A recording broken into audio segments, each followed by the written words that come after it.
I bring before my mind's eye a scene which would imply that I am the one that I want to be, or that my friend or others are as I would like them to be. I try to confine it within the framework of the golden rule, that is, doing unto others what I would love them to do unto me, and not to go outside of that rule.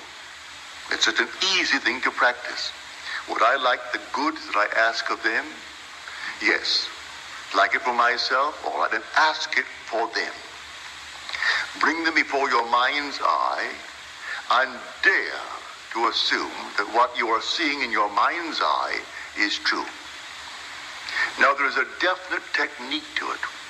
A simple technique.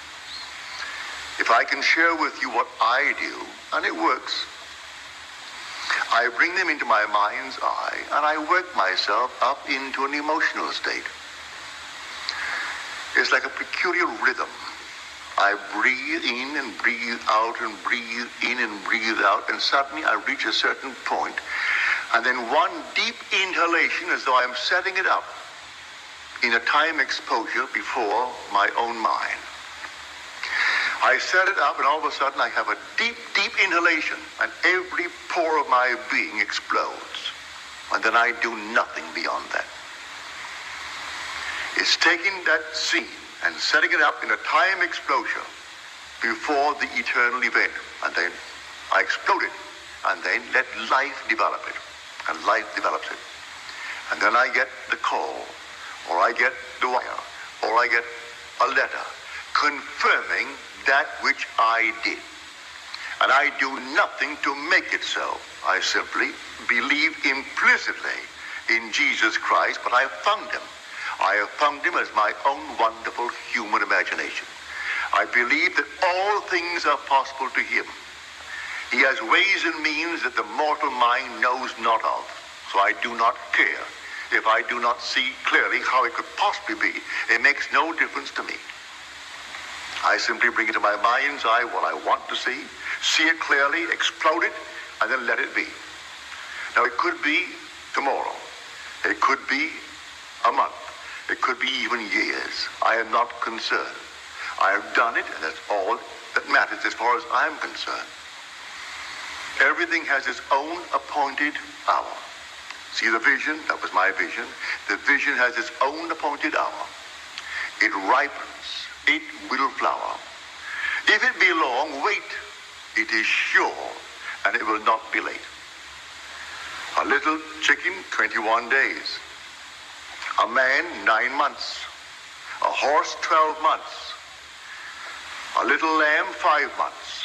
And there is a time interval between that impregnation and the actual embodiment of that state. And I do not know the time intervals. I only know that all I do it. And if that time interval is a day, well, it's a day. If it's going to be a month, let it be a month. I do not know the time intervals between my vision of you being the one that you want to be and you becoming that which I have assumed that you are. I do not know the time interval. But there are time intervals between the impregnation and the birth of that impregnation. But I tell you, it works. So I do not need to ask anyone or turn to anyone. Not that I am not saying to you, turn to me. If you have confidence that I can use a law that you are not yet aware of, or feel that you cannot quite master it, I invite you to turn to me. Cost you nothing. I charge not one nickel for it. To me, it's a simple technique, a simple process, and I look upon it just as this. If this hand is itching now, and the back of the hand is itching, this hand is easier for me to use to scratch it and relieve the itch than to take this and try to reach it with my fingers. I can get back and reach it, but I can get it with this. It's the same body, so I call upon myself. If you cannot yourself, I would say, alleviate the itch may be for money, the itch may be for recognition, the itch may be for something, well then ask the one in whom you have confidence. If you have confidence in the speaker, all right, ask me. I tell you, I don't charge. I do not charge 1 penny, neither do I accept any money. I don't. You simply, if you feel like it, you ask me. And I will, to the best of my ability, simply feel within myself that things are as you desire them to be, providing it comes within the code of what I call my ethical code, that it is not at the expense of another aspect of my being. Don't ask me to hurt anyone in this world, because I could not. I would not ask anyone to be hurt. But if you want recognition in this world, you want money in this world, you want comfort in this world, I see nothing wrong in that, because these things I would want for myself. So I put them within the frame of the golden rule and ask for them.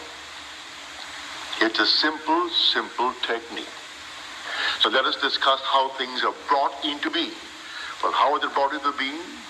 By your own wonderful imaginal acts. That's how they're brought into being.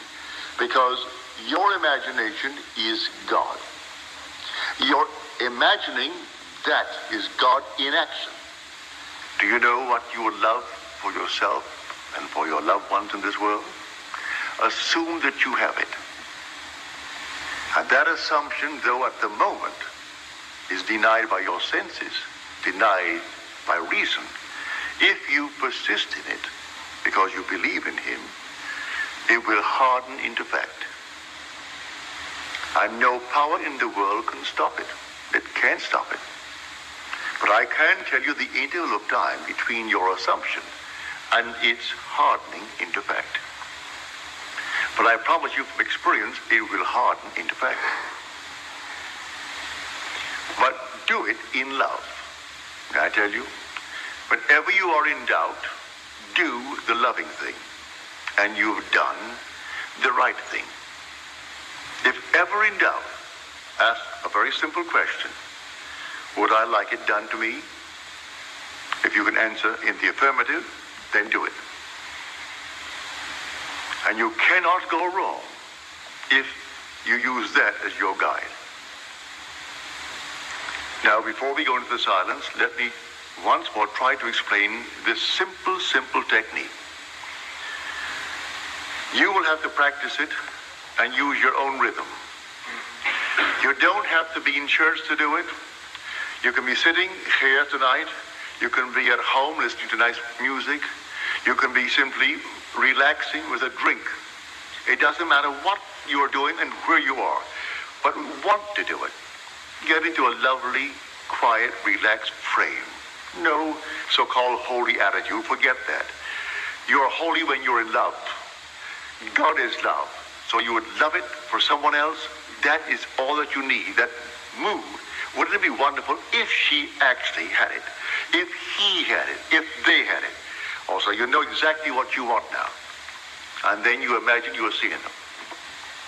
You can see them in your mind's eye and see them vividly. And then breathe yourself into a rhythm. They're telling you that they have it. And you're getting yourself worked up emotionally because they're telling you that they have exactly what you know they would want in this world. And then you reach a certain point and you explode. Something actually goes out of you. It's power. You work yourself up into a certain emotional state and then suddenly you explode.